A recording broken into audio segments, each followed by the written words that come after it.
Ay, yung katabaan ko din. Ay, lang.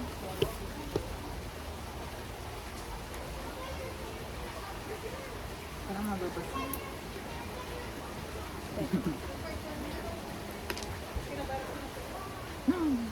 Parang natikman ko na.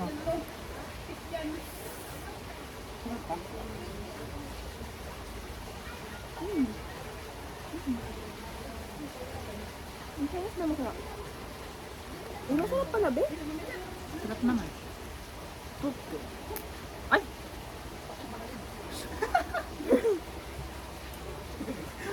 Alam mo yan din kung paano gawin, di ba? Ito? Chopstick. Kung hindi. Ay! Tumalo. Marunong sila tayo hindi. Hindi daw marunong. Oh, diba oh. So din, hindi mo na pagtatakhan yan. Dito ko ilagay yung basura natin. Sa gitna. Ano, masarap ba? Tumatawa si Jun. Okay ba, okay? Fresh. Fresh fish. Ano pag yan, malamig.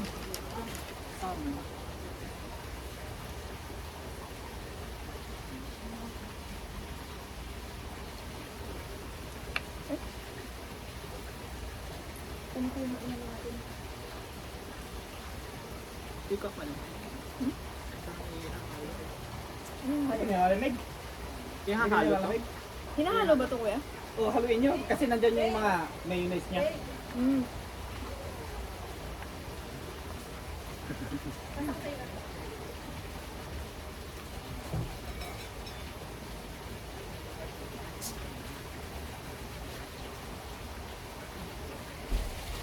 Makitin na ako ng ganito. Ano ba dyan? Yung sa high school.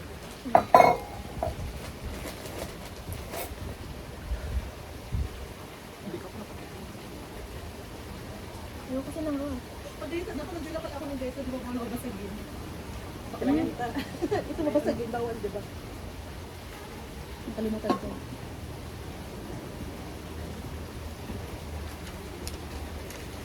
Malamig. Kasi to, hindi pwede upon, ano? Pwede naman Umupo siguro. ka kasi matutuyo naman yan. Okay lang yan. Pwede na pala rubber pala siya. Akala Oo. ko ano siya eh. Yan. Tela. Pwede pala. Upo kayo. Pwede yan. Pag sinita kayo, sabihin si Sarah. Sa akin hindi si ano. Nakaano kayo? Nagbibideo ko. Ah, okay. Ano mo sabihin din? Galing mo ate? Hindi, hindi ako lang naman.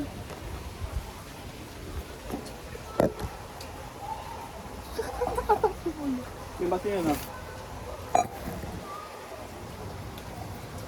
Antayin mo. Kita ka na lang. Yung yellow mo, nasaan? Ice mo. Busy siya.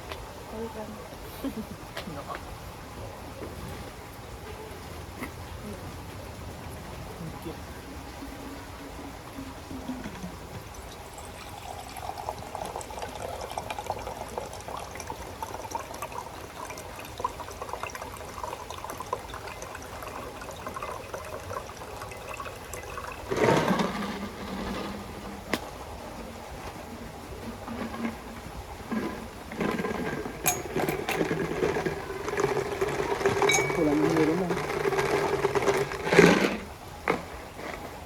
Bigit kasi mo nakalimutan. Nga, dito. Ay, yung way. Seaweed. Ito mo? Ah, itong drinks nyo, ha?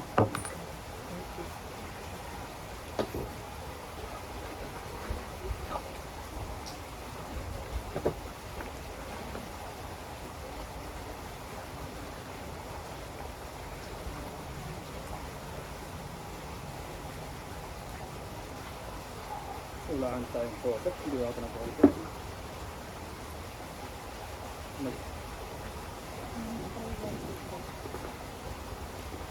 Dapat pa nagbili ka ulit. Ano ba yan? Ayan. Ang bibili ng mga. Tumabok ka sa kulit ko. Ayaw. Wala lang. Ito ba? Ay, magtawa na lamig. Mahangin.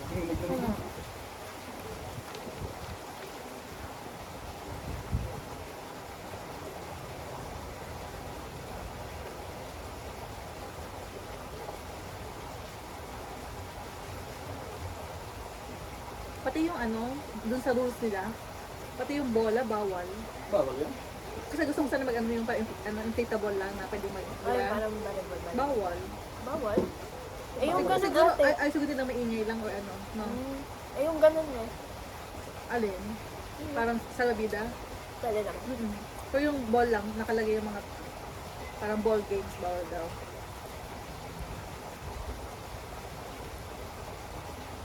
Pag siguro kapag maraming tao, di ba? Sa bagay, kasi kumatamaan ano.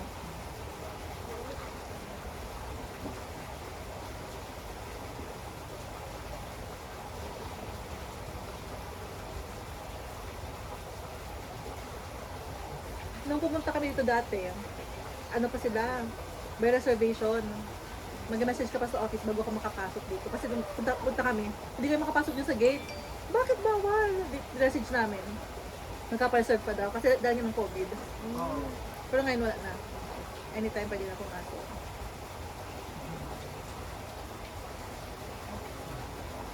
Ibig sabihin doon sa kabila, meron din jacuzzi ano eh. Diba? Parang jacuzzi din ang style niya. Yung likod ng ano, o hindi. Ito lang yata. Parang dito lang. Kasi yung Baka kasi CR ito yun. ako wala ako. Parang yung ano Baka yung sa inyo. pagpalitan mo. Hindi yun. Siguro.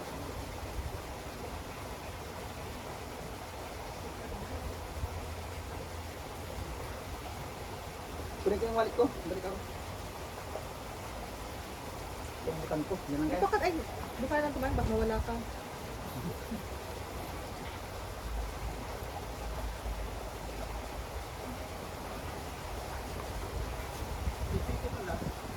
Ito.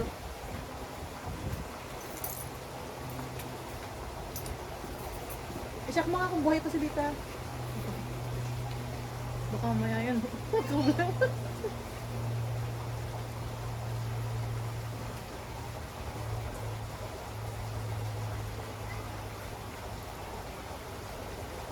Hindi naman siya nagsusumbong ate kung iniiwan. Hindi naman. Pag sinasabihan ko siya, huwag ka magsumbong. Okay lang naman sa kanya. Pero syempre pag nahuli, lagot, di ba? Malagot kami. Kasi sabi ko sa kanya, pag alis kami, sa kwarto ka lang. Kasi at least masisure ka man, nasa bed ka lang, safe ka. Takot lang ako pag ano eh, pag nakaupo siya or nakatayo. Kasi pag nakaupo siya, gumaganon-ganon siya, di upuan, baka bumagsak din yung upuan. So far, never pa naman siya na-accident sa amin. Yung ibang pasyente, yung iba namatay kasi nahulog sa hagdan. Kaya kinuha talaga namin, ground floor. Kasi sabi ko mahirap na kung may mga hagdan-hagdan. Eh may times pag gabi, kung iihi siya, approve na kami, di ba? Hindi mga tigila, pupunta ng CR. Kaya madidimanda ba kapag ano, gano'n? Oo. Ay, hindi naman. Kung kunwari nahulog sa sagdan, tapos namatay siya. Yung, akala ko nga, madidemanda yung ano. So, kasi di parang kapabayaan nila yun, na paakit ng hagdan, tapos Nahulog. ano naman daw yun, na ano lang talaga siya, na yung parang na-mishap lang yung pag gano'n niya. Kaso pagkahulog, ang nauna yung ulo, pag gano'n, namatay. Kaya akala nga namin, mag-asawa pa naman yun, parang kami, mag-asawa din yung nag-aalaga sa kanya, lalaki yun. So kung hala, baka makulong sila o di ba masuspend o ano, hindi naman. Ang ano doon, ang kaganda lang, yung family, hindi nandiyan. Kasi kung ang ibang pamilya, pwede sila magkaso, di ba? Ipa-investigahan kung bakit gano'n. Ito naman si Dito, mabait ang family niya. Kaya pala gusto mo siya sa family niya, hindi na ako nakikialam. Kasi maririnig ko, sabi niya, si Sarah, tiyatarayin ako. Gaya, ihayaan ko lang siya. Kasi kung totoo naman, or yun ang nararamdaman niya. Pero yung family niya, mabait naman sa akin, hindi sila hindi sila nagka-campaign. Yung parang, baka pagod lang siya, kaya gano'n. Yung gano'n, iniiba yung usapan sa kanya. Mabait sila. Si Jerome palagi yung nireklamo si Jerome. Masungit sa kanya. Grumpy daw, grumpy. Jerome is always grumpy. Gusto mo dahil?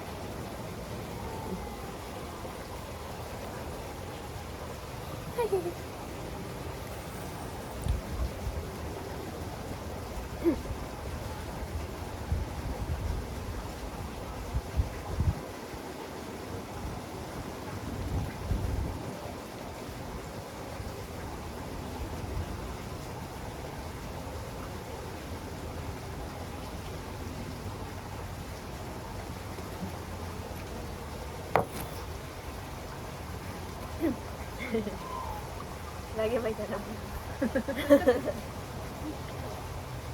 Sa ano, tag dyan, sa ibang building, may ganito din sila. Kada loob ng building, sa gitna may swimming pool din sila. Pwede ka pala try kung pwede kami pumasok. Baka pwede yata. Baka may nablang. Kasi dun sa gym pwede eh.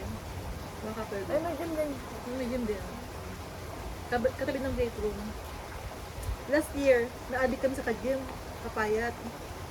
Nagkamasal siyang konti. Ako talaga walang nangyari sa akin. Kaya dati ko Ako napagod na kami sa winter na. Di malamig na. Ayaw na mag-gym. Ngayon na naman, gusto niya mag-gym na naman. Yeah, gusto niya din ako. Dati si Jerome, wala siyang pakialam kung tuba ako. Okay lang sa kanya. Pero ngayon, nakita yung pataba akong pataba. Magpapayat ka na. Kasi siguro noon, medyo okay pa. Yung nakita niya, pataba ako ng pataba. Magpapayat ka na. Kasi palagi na pagkakamalan, na anak ko siya. Palagi, tatawa lang siya. Tingnan mo, magpapayat ka, sabi mo magpapayat ka na. Nung una rin ate, akala ko hindi pa 32 si Kuya Jerome. Kasi ano siya, ito, ano. Nakita niya yung ID niya. Yung build niya pa kasi. Yung, tama lang yung laking saka ng pagkat niya. Baka mo bata pa. Akala ko ka-age niya lang si Alvin na lang. Yung ex ko, kaya ka naghiwalay nun kasi babaero. Gusto niya talaga yung payat na payat lang. Kasi laging, model na payat. Ay? Nung naging kami, bata pa ako nun, siya papayat na payat talaga ako, ting-ting talaga ako nun. Ang tawag sa akin nun, parang lapis o kaya, ano ba yun, mga ganun, yung tagang ting-ting at ting-ting. Pero parang asawa ka, anak ka na. Lumalaki, yun na, palagi nung nag-chicks, palagi nung ano. Ay? Gusto niya palaging payat na payat. Kasi sabi ko, ayoko naman na forever akong insecure. Di ba? Sabi ko, lahat, every time, may meron sa'yo mas maganda, mayroon sa'yo mas payat. Palaging meron at meron. Palagi meron yun. Wala, hindi naman pwede ikaw lang ang maganda. So, ayoko naman na forever akong problema sa ganyan. Ito naman si Jerome, walang pagkaalam. Yun naman gusto ko sa kanya. Yung parang hindi ako na-insecure. Hindi nga pinapafeel na parang pangit-pangit mo. Parang wala lang sa kanya. Walang pressure. Pero ngayon, nag-pressure siyang konti. O, kapayat na daw. Okay lang. Ano ka lang, basta hindi siya tumiting sa ito. Oo.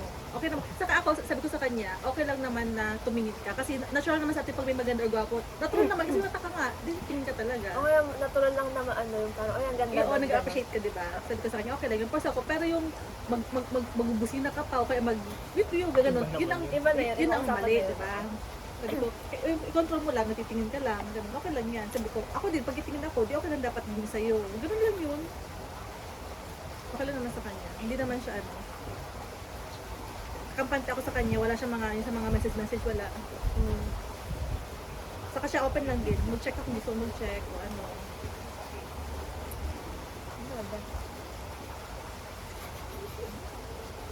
Ano siya, wala siyang pakialamanan sa ano mga messages. Pero hindi kayo, ang rule lang namin, huwag ka mag-delete. Sa akin? Oo. Huwag mag-delete. Kasi kung pag-delete mo, ibig sabihin, may tinatago ka doon kung pag-delete, di ba? Open lang kami. So siya, alam niyang kausap ko din yung ex ko pag Insta. Kasi syempre may topic pa kami sa mga bata, yung ganon.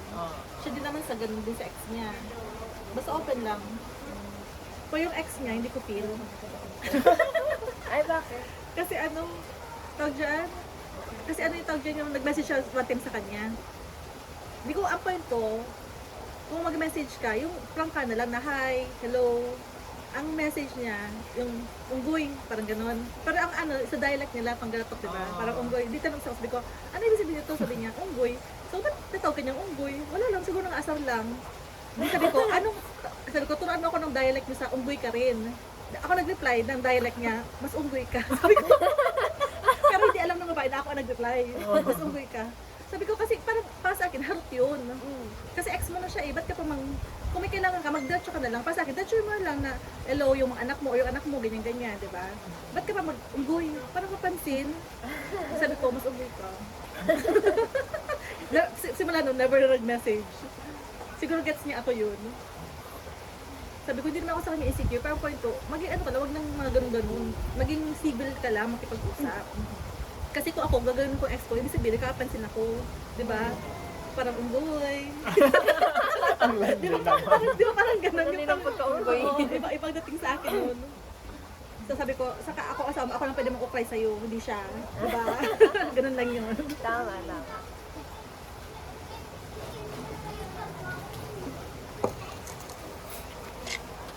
Kain lang tayo. Kain lang tayo.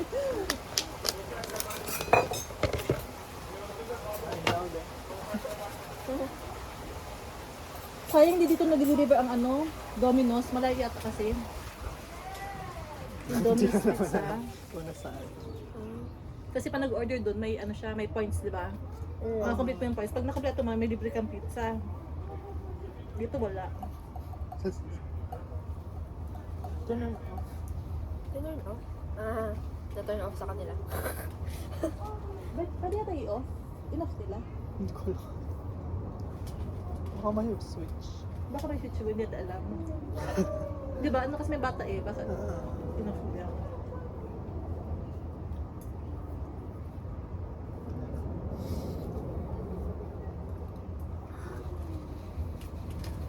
For recover na. Naka-recover na. Ano? May energy na ulit.